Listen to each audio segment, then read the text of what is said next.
David Can here. We're going to be looking at the volume of this interesting shape here.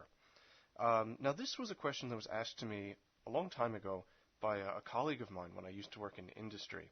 He wanted to know what the volume of a shape would be if you took a 1 centimeter cylinder, so a cylinder with a diameter of 1 centimeter, and cut a 1 centimeter hole into the side of it. Now, this question took me a long time to answer. It took me about 3 days in my off time to figure it out. Most of that time I spent just trying to visualize what this shape would be. I didn't have any CAD software then to sketch it up for me. In the end, we did find the answer, and the answer was surprisingly simple once you looked at it the right way. And we'll use calculus to find the volume of this shape, and you'll see that it's really not so hard. But first off, let's spend a little time looking at what this shape is.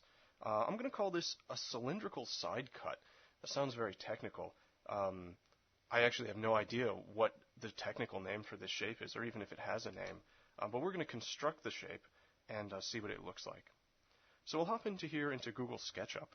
And in this program, we'll be able to create the shape and move the shape around. So we'll start with a cylinder. And we're working in meters here, so this has a diameter of 1 meter instead of 1 centimeter, but we'll just change the units later.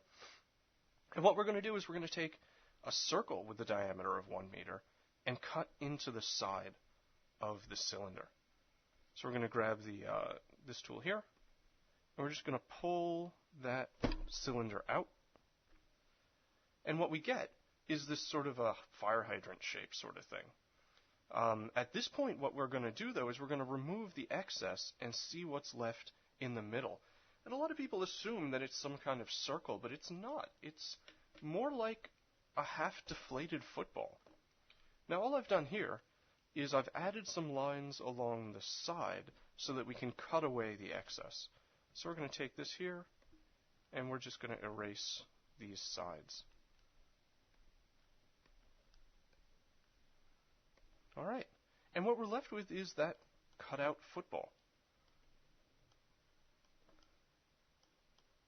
That's the volume of the shape that we're trying to find. Now, to find the volume of the shape, we're going to try and take advantage of some symmetry. Now, what I've done here is I've added some lines across, like so that we can cut away some pieces. Now, let's take this bit away, and this bit away, and maybe some of these.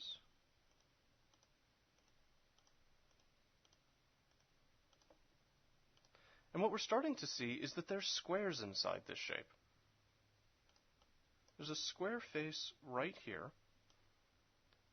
and it may not be easy to see, but there's actually squares all the way down. Let's add some more lines in there. So what I've done here is I've added some more parallel lines across, and we can see that each one of these parallel lines, each of these parallel lines form smaller and smaller squares. Let's come around to this side, and we can see those squares on the inside.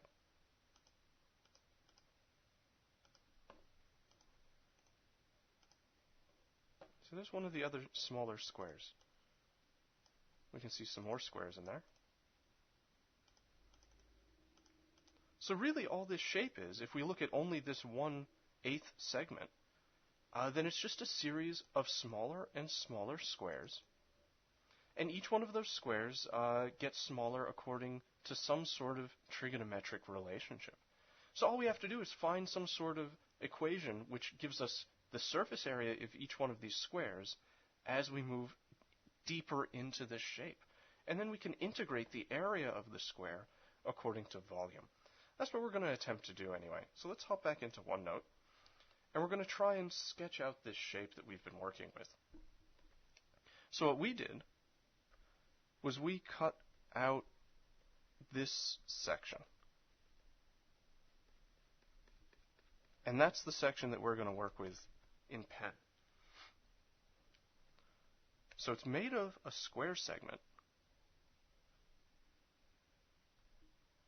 And because this shape has a diameter of 1 centimeter, the biggest square will have a height of 1/2 and a width of 1/2. And it's going to come out to a depth of 1/2. Now here, they're not squares anymore, they're circular shapes.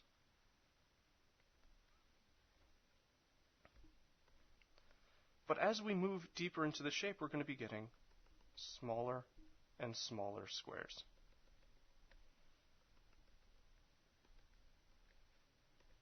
Here's a smaller square for you.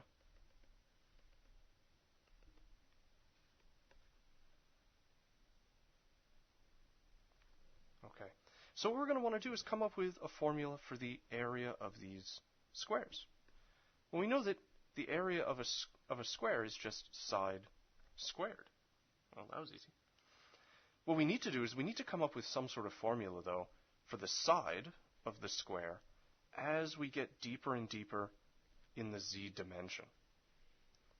So the area of these squares are changing as z gets closer and closer to the end here.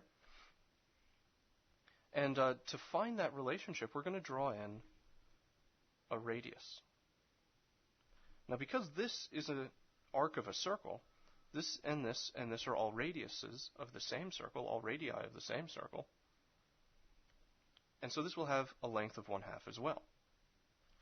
Now, this is my length in the z dimension.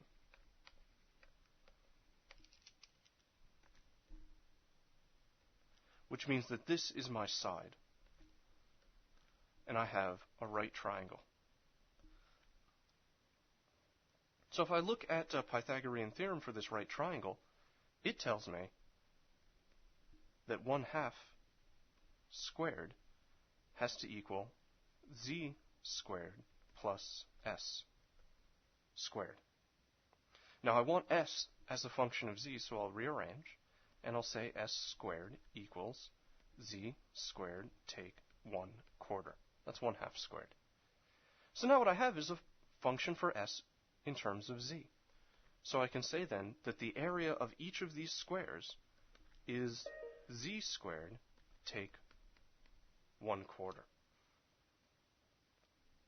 And that's the formula that will give me the area of each one of these squares at any distance z. Finally, to find the volume, all I'm going to have to do is add up the volume of each one of these squares multiplied out by a tiny distance dz. So the volume of this shape, which I'm going to call v 1/8, because it's 1/8 the total volume of the shape that I'm looking for, is simply the integral of area with respect to z. So it's the integral of the area of each of these multiplied out by a small change dz. Now I'm going to want to perform this integral from the center to the side or the other way around, but at any rate, this is a distance of 1/2. So I'm going to go out from 1/2 back to 0. And I'm going to integrate a, which is z squared take 1/4 dz. And for such a funny shape, this is a surprisingly easy integral.